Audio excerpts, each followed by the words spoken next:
What is up, everybody? It's Verdi here, and thank you so much for stopping by. Ladies and gentlemen, today we have a little bit of a topic of conversation. I like doing these. As you guys know, if you guys have been keeping up with the channel, I have the tendency to predict a lot of things here. So this might be something of your interest, and hopefully we'll be able today to figure out which are going to be the next 5 characters into the Edania Part 2 based on lore. I really wanted to talk a little bit about the next 5, and most importantly, to kind of provide a little bit of a prelude onto what and why we're going to be fighting those, if even those bosses or those characters are going to be present there. But the idea of the video is to kind of go back into the lore and see which of those stories are not yet finished, and also take a little bit of inspiration from Edania Part 1. Well, what did we do in Edania Part 1? We collected the God Slayer armor. So what do we gotta do? Let's go kill some gods, right? I think this is a little bit of a train which we all can jump on and say, yeah, that kind of makes sense.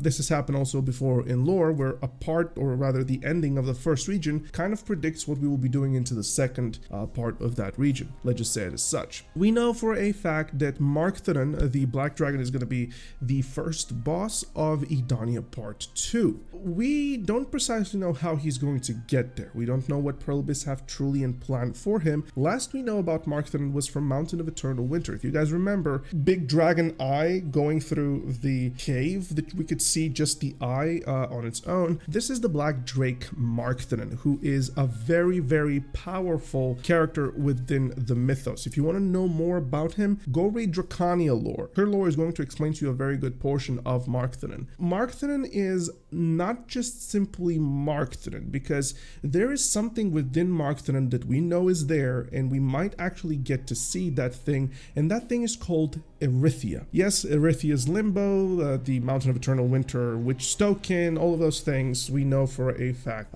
You have heard Erethea before. Erethea's story concludes with Markthanan gouging his eye and taking Erethea into his being, like sucking her in. From this entire story and what comes afterwards is the birth of Dracania.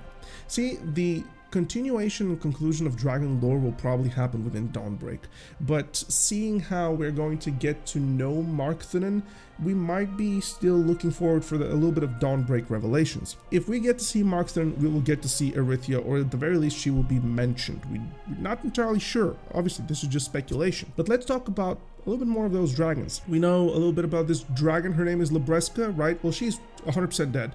She actually died twice. Her first death is metaphorical, which is essentially the way I read it, because dragon lore is open for interpretation the way you read it. It is cryptic. It is being written this way for you to kind of have your own explanation of how might have things concluded or how might have things appeared. So, for example, Markthanan gouging his eye and taking Erethea's in, you know, it's like, how does that make sense? Exactly. It's like open for interpretation and how you read it, how that speaks to you. The same thing happens with Labreska. Labreska's first death is a metaphorical death for a fact, because she, in her insanity, she saw a flame in front of her, which I interpret as her insanity manifested a flame known as the Yinix flame. From this desire for her to kill gods, God Slayer gods, if you guys remember, I had this theory quite some time ago. The God Slayer in her and the desire for her to kill gods because she wanted the world to be completely and not ruled by gods, which is contradicting considering the fact that she might have been of godhood herself.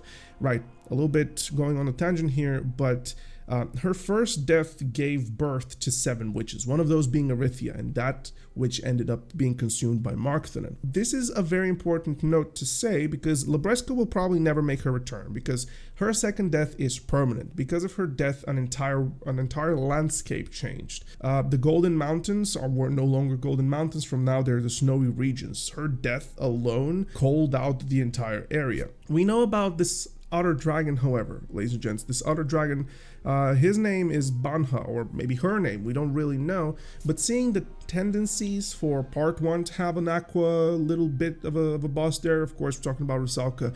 Part 2 may or may not have this. We have seen the map of Part 2 that kind of looks like there might be a location here and there. Obviously nothing is mapped out yet for us to see, at least so far, but nonetheless, you know, Banha could be making his appearance.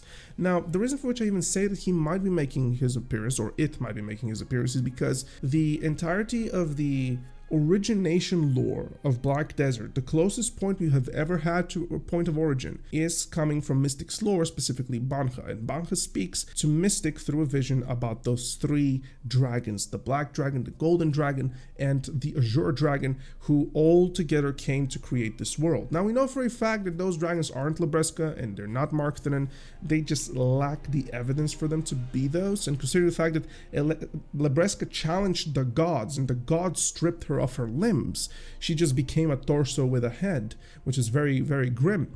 Seeing that, obviously, it's not them, but we have one dragon that is still missing.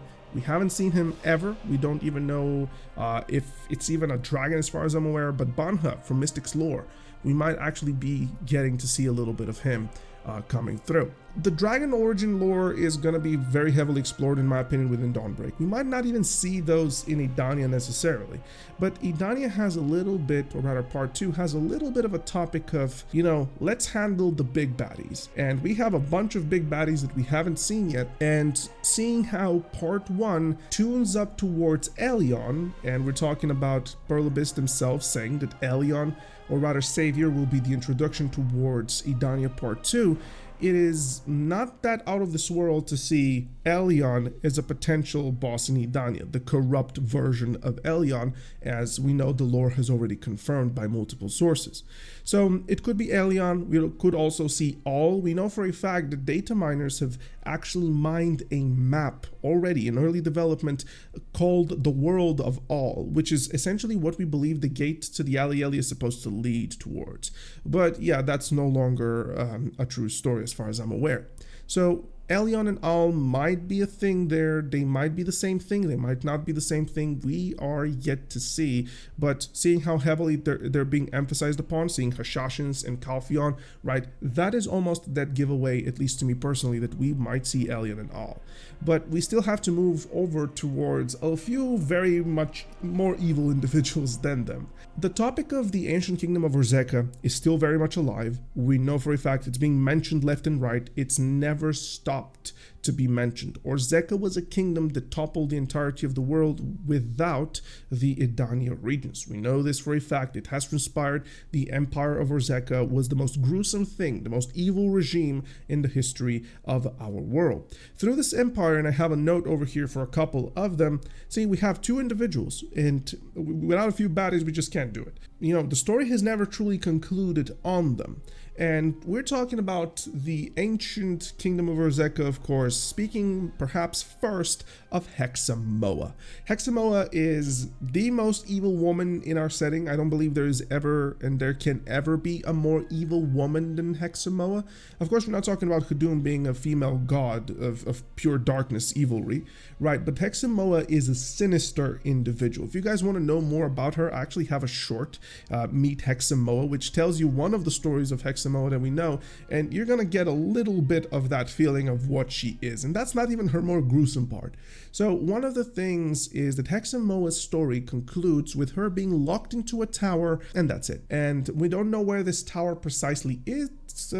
It's kind of like never even mentioned. It could be the tower in Dawnbreak. We don't know. Of course, we're gonna see. But Hexamoa is that individual whose story never truly concluded. And also, by the way, she's immortal. As far as we know, she is completely immortal. Another character from the Orzekan times is High Priestess Echidna. I want to emphasize upon this very carefully here, because the Echidna Convent was what began the Nova project, the idea of creating those homunculi known as Onel.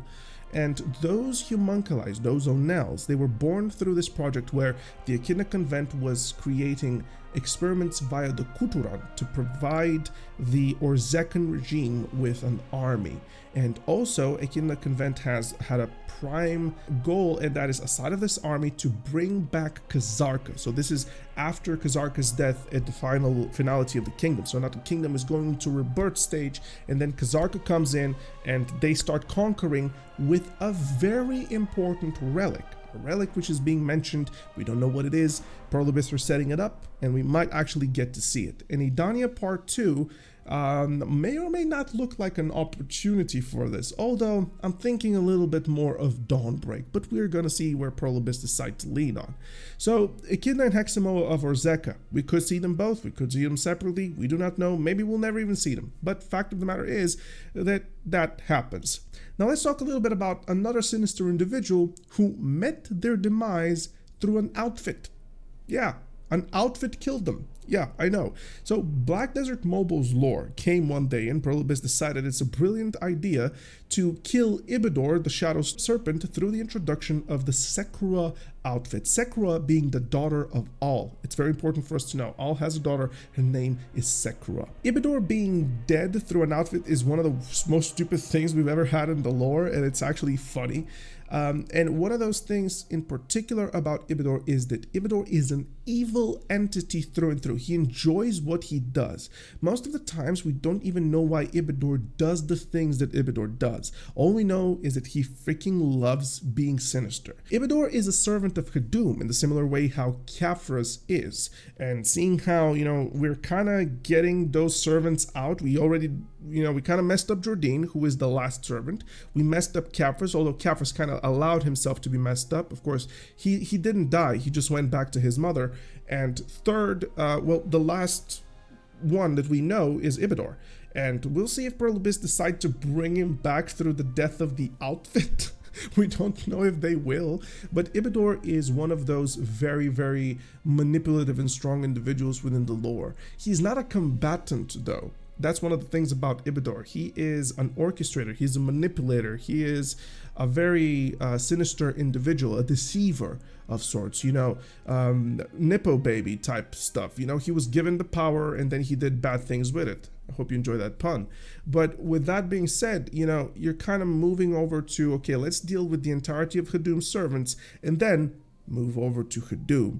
This is one of the only things in my opinion that would make any sense. The final boss to be Hadum or an incarnation of Hadum, or it's going to be an encounter that shows Hadum coming into our world. I think that's going to be very adequate. I think it's going to be very cool to see. Seeing that we just got the biggest revelation that Sylvia has always been amongst us, well, we're going to see how that pretty much progresses. And we know for a fact, Arc 1 of Black Desert is done. From now on, Pearl Abyss are setting up Arc 2, and we'll see how and precisely what they decide to do, because the next few bosses will be that particular setting. And knowing, Pearl Abyss told us that we're gonna be shot back 1,000 years ago.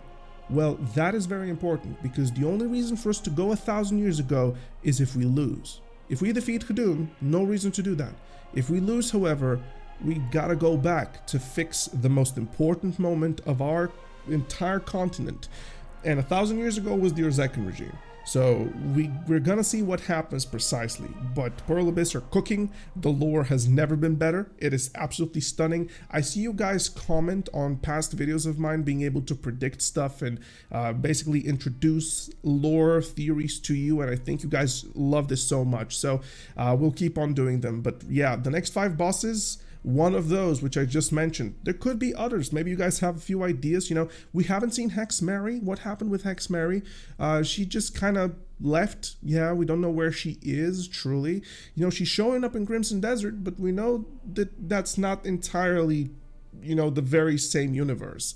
But we'll see what happens. Belmorn, although a little bit redundant, maybe they can bring back Belmorn. Who knows? I mean, a little bit, it's going to be the same, but it's not going to be Belmorn Jordine. What if Belmorn actually finds his vessel through the lore of Savior? That's going to be fun. We'll see. We do not know yet.